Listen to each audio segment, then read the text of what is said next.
Olá, você que está conosco, mais uma vez Biologia 1, professor Cornélio, mais uma vez junto para continuarmos revisando o Enem 2016. Esperamos que você consiga, juntamente conosco, arrasar no Enem 2016. E vamos continuar revisando aspectos da biologia que vão estar, obviamente, fornecendo todo um fomento, um alimento, um nutriente acadêmico para que você possa conseguir ir muito bem na prova de ciência da natureza e, claro, em outras provas também. Muitas vezes a ciência da natureza está integrada aí na prova de redação e, claro, linguagens e códigos, ciências humanas e da própria matemática. Nós vamos continuar revisando hoje alguns aspectos relevantes associados ao reino Monera. Então, hoje a gente vai estar avaliando com vocês este reino, que é um reino que tem algumas características talvez mais simples, menos complexas, comparadas a outros reinos, como o reino Animalia. Esse reino, nós vamos ter aqui, dentro dele, do reino Monera, o filo das bactérias, esquizófitas, e também o filo das cianófitas, ou das cianobactérias, ou antigas algas azuis. Esse filo se caracteriza por ter que tipo de estrutura ou quais características são relevantes no reino Monera. Se nós pegarmos a própria palavra bactéria, que vem do grego, bactéria significa bastão. Esses indivíduos, esses micro-organismos, são cosmopolitas, ou seja, vivem em todos os lugares. Dentro do solo, sobre o solo, dentro da água, dentre outros organismos, dentro de plantas, sobre plantas, dentro de águas termais, em águas frias, em todos os lugares.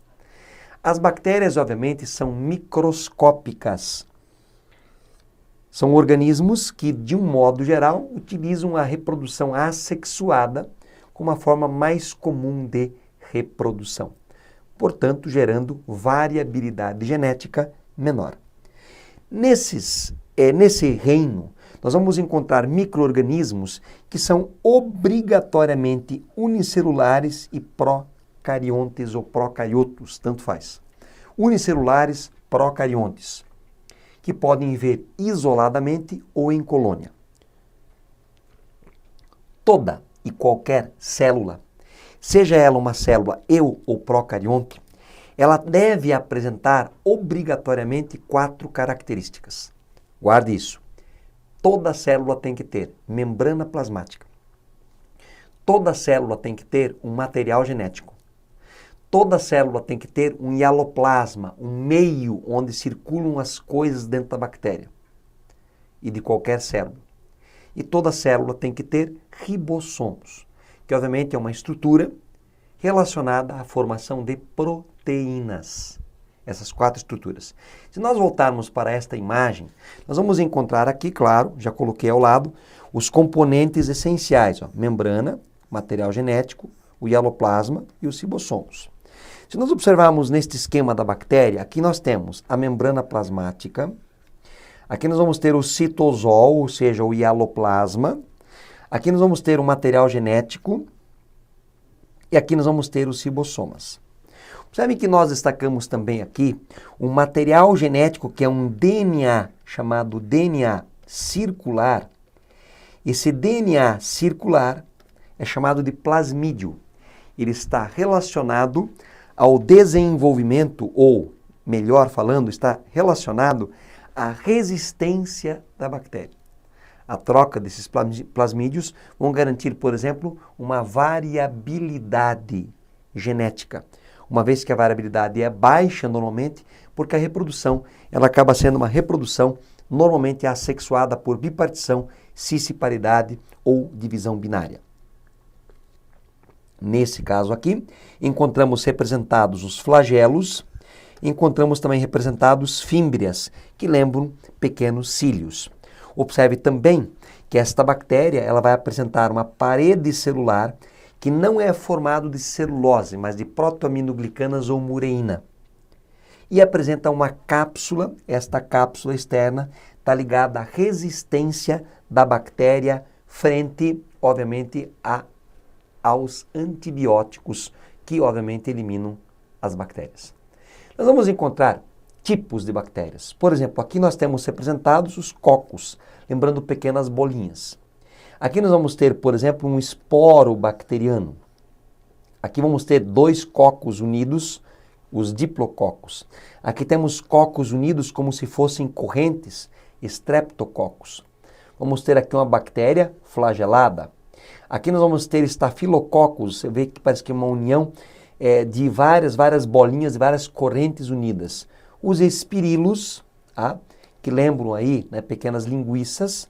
Os bacilos, espirilo linguiça ou vírgulas, né, que lembram os tubetes. E os vibriões, né, também tem carinhas de espécies de vírgulazinhas. Então esses são os formatos das bactérias existentes.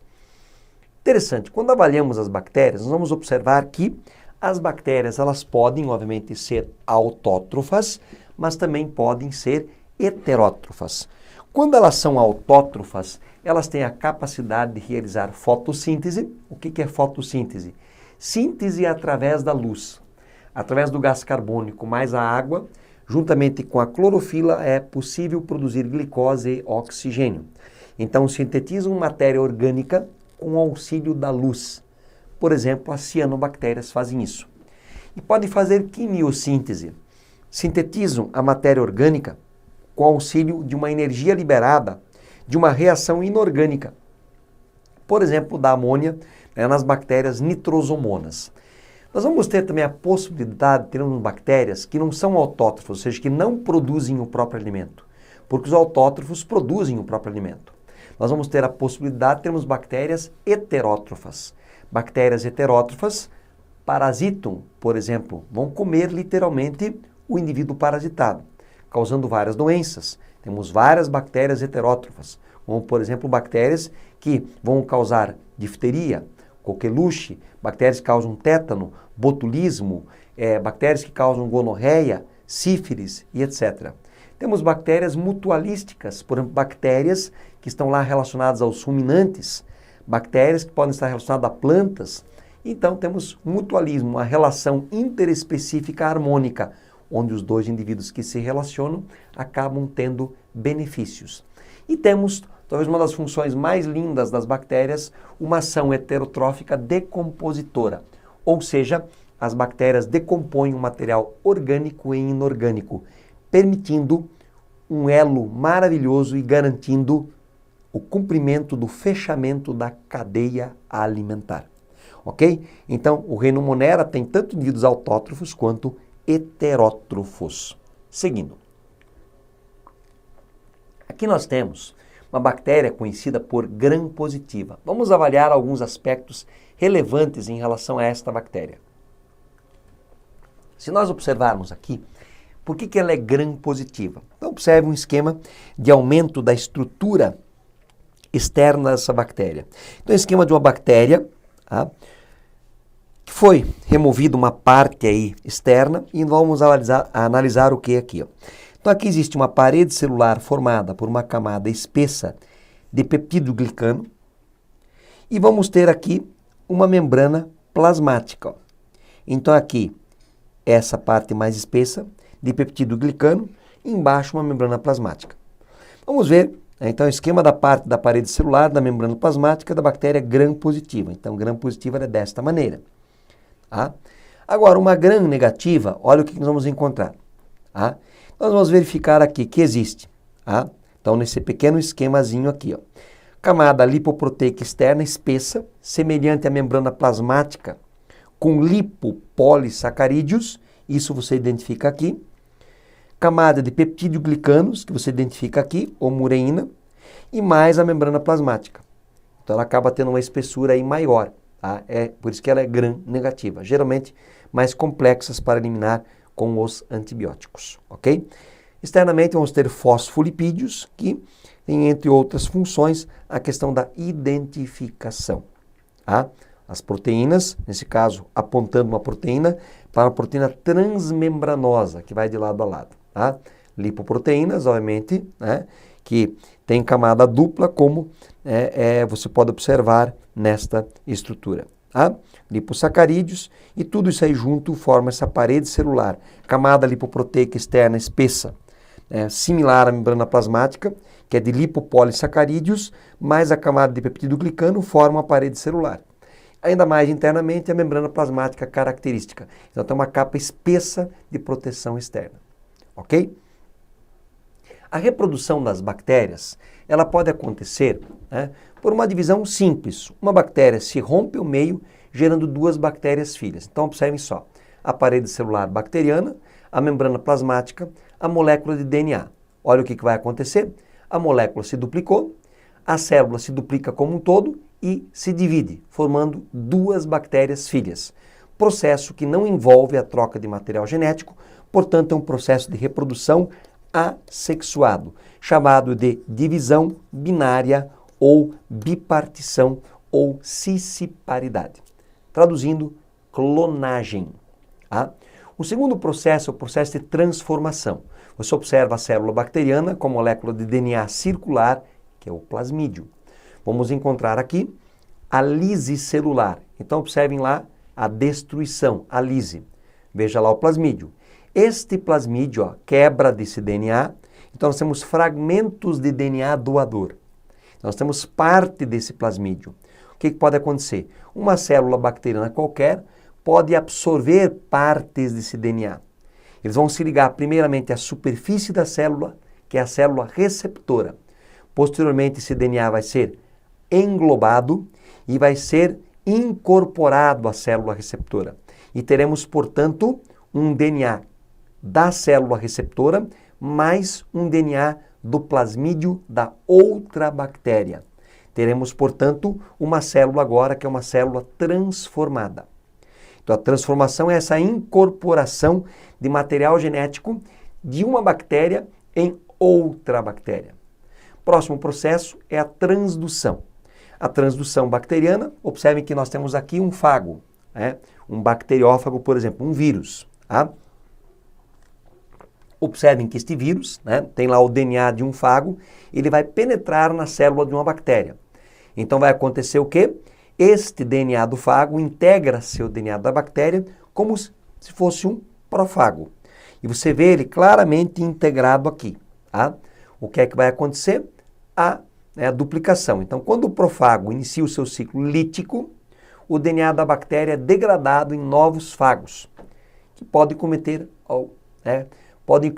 alguns trechos do DNA da bactéria. Então, você observa o DNA do fago com os genes da bactéria, está misturado. Então, você vê claramente aqui essa mistura que ocorreu aqui. Tá?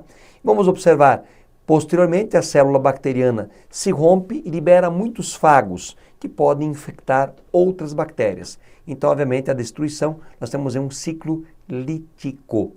Tá? Então, você vê aqui a quantidade de fagos sendo liberado. Obviamente, o vírus usou esta bactéria como um hospedeiro, literalmente escravizando a bactéria. Transdução. O vírus coloca o material. Transformação. Se absorve o material do meio. E a divisão binária, uma bactéria se divide ao meio e forma duas. Tá? Então, você observa que o fago infecta a nova bactéria e genes de outra bactéria são introduzidos e integrados ao DNA da bactéria hospedeira. Então, na verdade, o que aconteceu? O vírus, ele levou o DNA de uma bactéria para outra bactéria.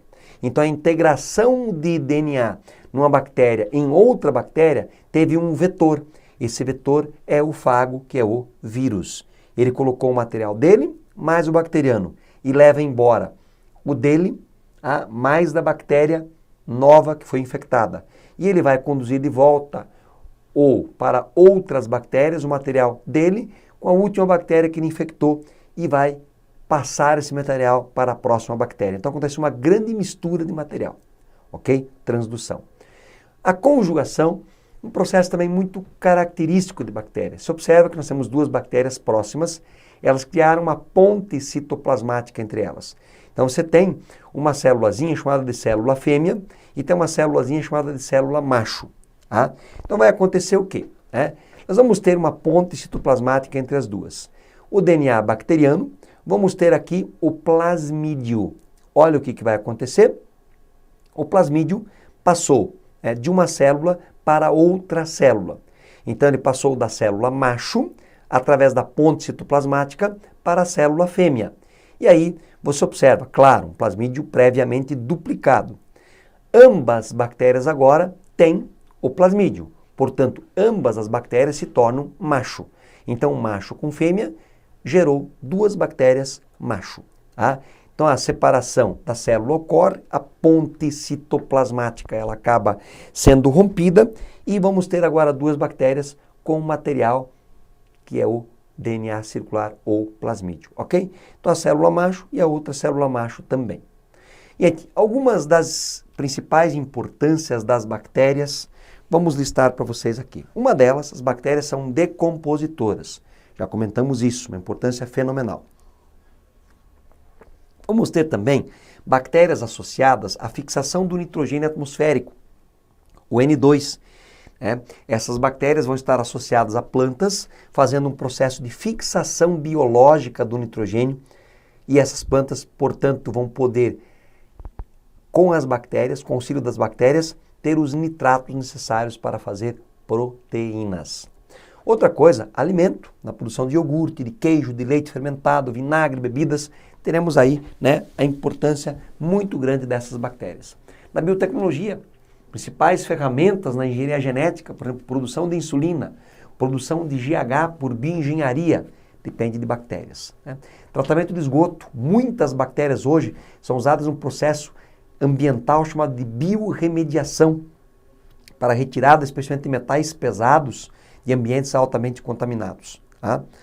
Uma ação plástica, por exemplo, o Clostridium botulinum produz uma toxina, e essa toxina era usada hoje para pessoas que querem fazer o botox, então tem uma função plástica, ou pessoas que querem reduzir o bruxismo, função importante, obviamente essa toxina é injetada no músculo do indivíduo. Outra função na biotecnologia, vamos ter, muito importante hoje as bactérias usadas aí, em processos de transgenia, e por exemplo vamos ter aí a transgenia da soja e algo similar. Tá? Nós selecionamos agora alguns exercícios para nós avaliarmos aspectos relevantes sobre o reino Monera. Então vamos lá, vamos com calma. Pesticidas do tipo bactericidas, pesticidas do tipo bactericidas matam quem? Bactérias. Destroem procariotos, quem? Bactérias. O que é um procarioto? Que vai ter membrana plasmática? Tem, mas não tem carioteca num núcleo definido. Não tem ribossomos? Tem ribossomos, mas não tem um retículo rugoso, por exemplo. Não tem uma organela com membrana. Não tem DNA? Tem DNA, mas não está associado à proteína histona. Então, uma série de peculiaridades. Os procariotos são unicelulares. Então, voltando para o texto. Procariotos, por meio de diversos mecanismos, afetando a estrutura D, o agente inibe a formação da parede celular, destruindo a toxina, impede diretamente a síntese proteica e alterando enzimas transcricionais, que impedem a transcrição. O que é uma transcrição? É a cópia do DNA para formar RNAs. A droga bloqueia a formação imediata de. E se a droga impede a transcrição, se o DNA não forma RNAs, não vai ter a formação de proteínas a partir da tradução do processo. Então, bloqueia imediatamente essa formação de proteínas. E uma proteína muito interessante são as proteínas catalíticas, ou seja, as enzimas. Vamos ver as palavrinhas que se encaixariam bem aí, Então, nós vamos ter lá desmossomos, introns, RNAs, desmossomos, ribossomos e etc. A alternativa mais coerente que nós vamos ter aqui, nós vamos ter a letra D. Então, a letra D, peptidoglicano, ribossomos e RNA. Vamos voltar aqui. Pesticidas do tipo bactericidas destroem procariotos por meio de diversos mecanismos, afetando a estrutura de peptidoglicanos. O agente inibe a formação da parede celular, destruindo, quem? Então, nós vimos lá, a letra correta é a letra D, ribossomos. A toxina impede diretamente a síntese proteica, alterando as enzimas transcricionais. Se não tem transcrição, não forma-se quem? RNA. E se não forma RNA, não forma quem? Proteína. Mas aqui impediu a formação de RNA. Portanto, a alternativa correta, a letra D. Questão de nível médio difícil. Não é uma questão tão fácil assim não. Tá? Próxima questão. A ideia dos pesquisadores da Universidade de Northumbria, no Reino Unido, é de uma simplicidade genial. Eles adicionaram a mistura de construções, esporos de certa bactéria, encontrados em solos alcalinos, como é o cimento. Se houver rachadura, a água entra pelo concreto e ressuscita os bacilos. A bactéria excreta a calcita, tipo de cristais de carbonato de cálcio, tornando a superfície do prédio mais impermeável. Olha que interessante. Então agrega-se ao cimento a bactéria capaz de fazer a calcita e acordar, entre aspas, se porventura acontecer uma rachadura, onde vai penetrar a água, produzindo nova calcita, vai, como se pudéssemos falar, cicatrizar a fenda. Mais ou menos isso. Aí diz assim, para entender melhor, esporo é. Gente, esporo, se ele está ali no meio do cimento, literalmente, ele é uma estrutura que é viva, porque senão não poderia formar novas bactérias. Mas é uma estrutura que representa o quê? Uma forma de resistência da bactéria. Então os esporos vão permitir que esta bactéria permaneça com possibilidade de sobrevivência ou garanta a perpetuação. Sempre que falar nesse esporo aí, falaram o quê? Uma forma de resistência. Então a letra A diz, forma inativa de resistência das bactérias. Parece viável, né? Tipo de reprodução assexuada das bactérias. Isso não é esporo. Tipo de célula sexual das bactérias. Colônia de bactérias ou célula eucariótica encontrada nas bactérias. Gente, a bactéria já é uma célula procariótica. Então você não vai ter uma célula eucariótica dentro dela. Portanto, a alternativa coerente, a letra A. Beleza, gente? Vamos seguir? Bactérias são organismos unicelulares e procariotos que podem ser diferentes quanto ao metabolismo, ao hábitat, à forma, à célula e ao tipo de associação.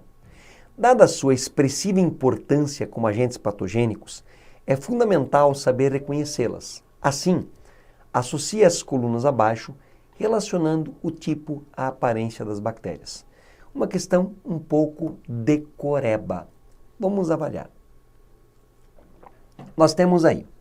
Então foram colocados para nós. Ó. Vamos relacionar aqui. Cocos, bacilos, vibriões, sarcina, streptococcus e estafilococcus.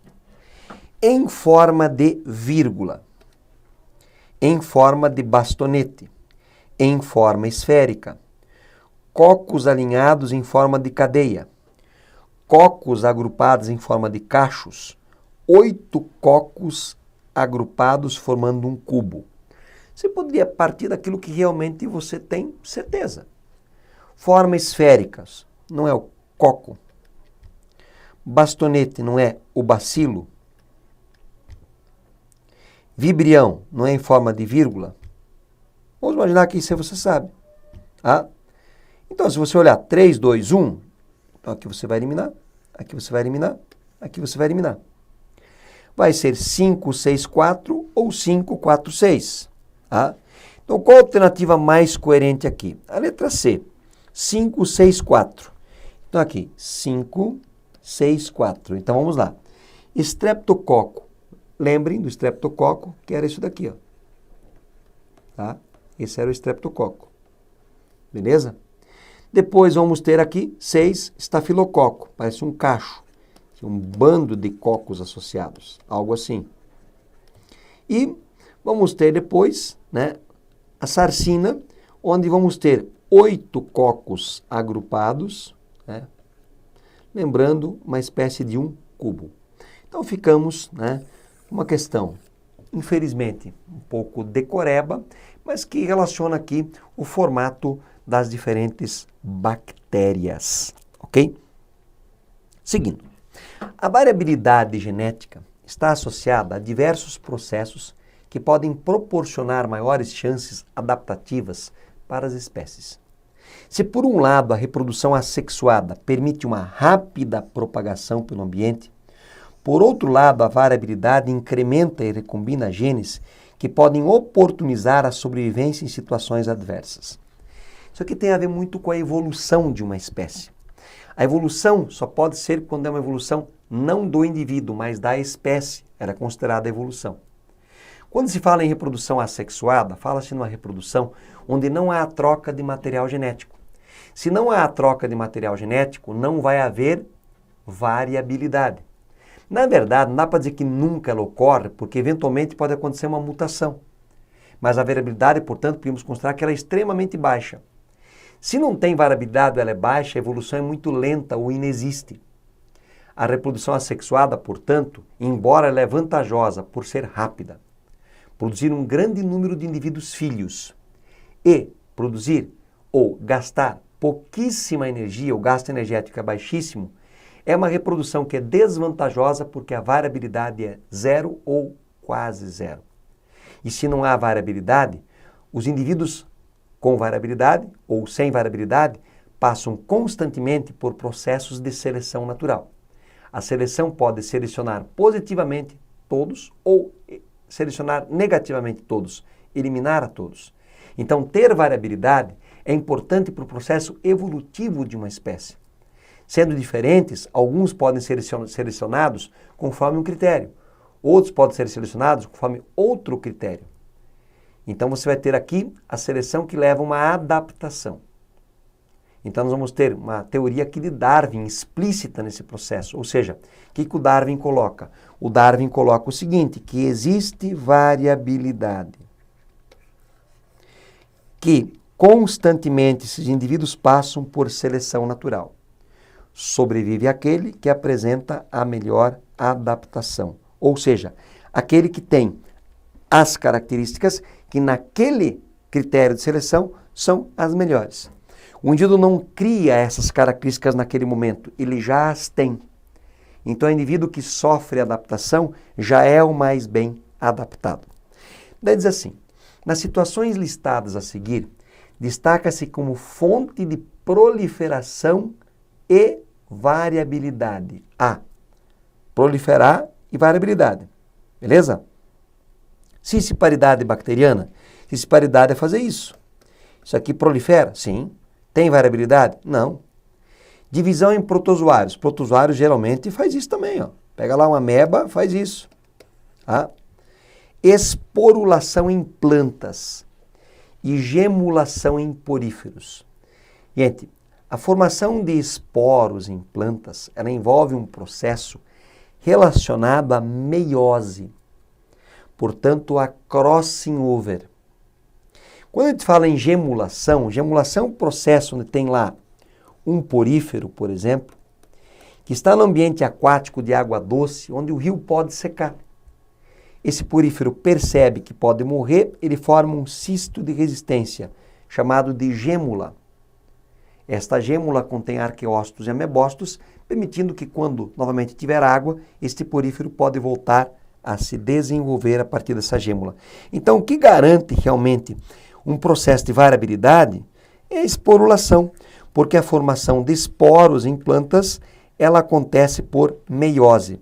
E meiose está relacionado a crossing over, a troca de pedaços. E troca de pedaços gera variabilidade genética. E a variabilidade é interessante para a manutenção de uma espécie como tal. Ok? Gente, esse foi o nosso terceiro encontro. Bons estudos a todos e até o nosso quarto encontro. Não esqueça, arrase no Enem 2016, Biologia, professor Cornélio. Bons estudos. Acredito no teu potencial.